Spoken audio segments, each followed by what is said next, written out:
I joined Canadian Training Institute about 3 years ago, and it was at the same time we were dealing with gang issues and issues within the city. And I work in a densely populated youth area. I guess we hold 22% of the youth population under the age of 22 in our entire city in the West Flat of Prince Albert. So we were running into many problems. So we decided to join with Prince Albert Grand Council to do a gang conference. And what we did was we brought together many of the people that were dealing with the gang issues in other parts of Canada. So what we were able to do was kind of listen to them and see what the programs entailed, and this is the one that stuck out the most, and that's why when I got on board.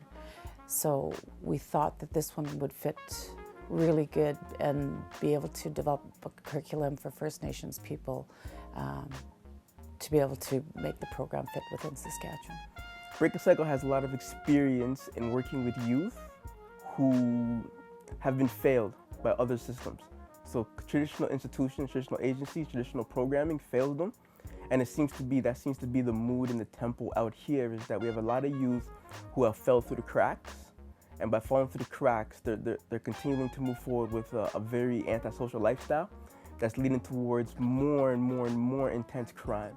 So Breaking Cycle success with working with those youths, helping them to redream again and helping them to achieve, I guess, a standard of redreaming for themselves and doing better with themselves is something that's been proven, is evidence-based, and I think that it could be useful here in Saskatoon as well. So we get this measurement, we figure out how ready are you? And we begin getting you ready. And not just by saying, okay, have you learned how to communicate? Have you learned how to do this properly? Can you problem solve? We begin giving them these tasks. Get them to problem solve. Get them to communicate. One of the greatest stories of Breaking the Cycle every time is I take guys out to Chinatown in Toronto for dim sum. And for those who know dim sum is just the way you order food. When it's cooked, it comes to the table. You share it. You don't sit down with your own plate and eat it. You share it amongst the table. So I'll take 3 or 4 guys out with me to Chinatown. Beginning of program. We're figuring this out, right? That's what we're trying to figure out. Go to Chinatown, we sit down, and we figure out what's gonna happen. They come with a pot of tea, and they come with cups. And I wanna watch, what's gonna happen? And one of the greatest things I always see every single time after that first 3 weeks of program, one person gets the teacup, and they pour it for everybody. Everybody at the table. You can't tell me anymore that person doesn't know about cooperation. You can't tell me anymore that person doesn't know about teamwork. I don't have to write it on the resume and fake it. When someone says, okay, how do I put that together? How do I put those words together? I don't have to say it anymore. It's right there, it's living. You just did it. That's what we want. So we get that measurement. Pro-criminal behavior. Are you ready for employment? We begin doing personality assessments. Don't worry about it, it's personality. To figure out, what's your personality like?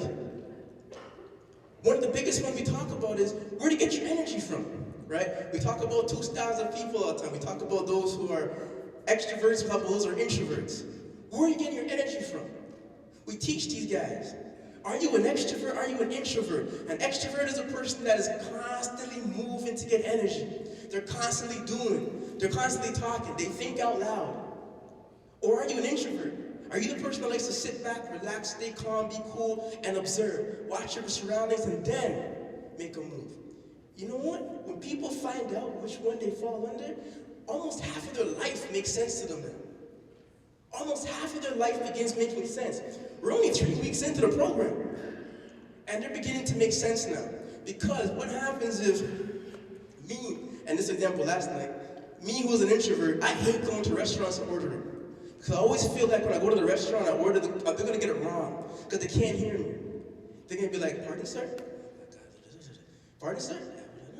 So I've learned a great skill. I point all day. I don't care where the waitress or waiter is, I'll point. If I go to McDonald's, I'll point. Can I get one of those?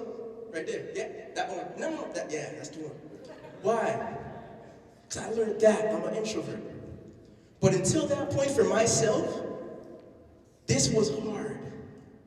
Because I felt as though I was just shy, or I was antisocial, or something was wrong with me.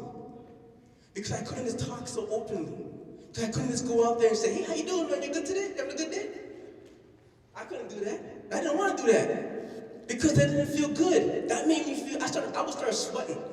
I go to the mall before and I would just sweat. So I'm busting down my face. I'm just, people looking like, you okay, man? You all right, Biggie? And I'm sitting there and I'm just like, yeah, I'm okay. Why? Because that was too much. But then when I learned that that was my style, that's just who I am. I'm a quiet person. Yes, I am a quiet person. I sit back and I relax. When I learned that, life itself became so much more bearable because now I can live it.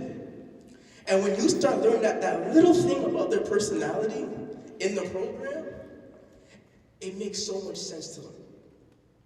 Because from here, we begin to even identify substance use. A lot of people who are introverts who can't come out and just talk to people, hey, how you doing? We find that a lot of times they begin to turn into alcohol because it's a great socializer. You go to a party with your peoples and you just sit in the corner. You're enjoying yourself, you know, it's a good vibe. What's wrong with you, man? Mingle, get out there. It's like, no, I'm enjoying myself. And they keep telling you to go, and you feel that pressure. And one day you learn, well, shoot, if I drink, I'm super social. I'm here, I'm ready to go. You start to learn that, start to understand that. All of a sudden, if you know that that's just who you are, you begin to understand, back off. I don't need to drink. This is how I enjoy myself. This is how I come out and I do what I gotta do. And the same other side around. We find a lot of extroverts in the program become heavy weed smokers. Because weed smoking is the great introverter for these guys. It takes all of that bouncing energy and that talk, and brings it down. And I can relax. And now the world makes sense. Well, if we can tell them that you're an extrovert, run around and bounce off the walls, kick a chair if you have to, scream and talk, it's okay. Just do it safely and responsibly. They don't need that too much anymore. They begin to back off and begin to realize, whoa, that's who I am? All right, I'm good. We begin to find that out in that third week thing.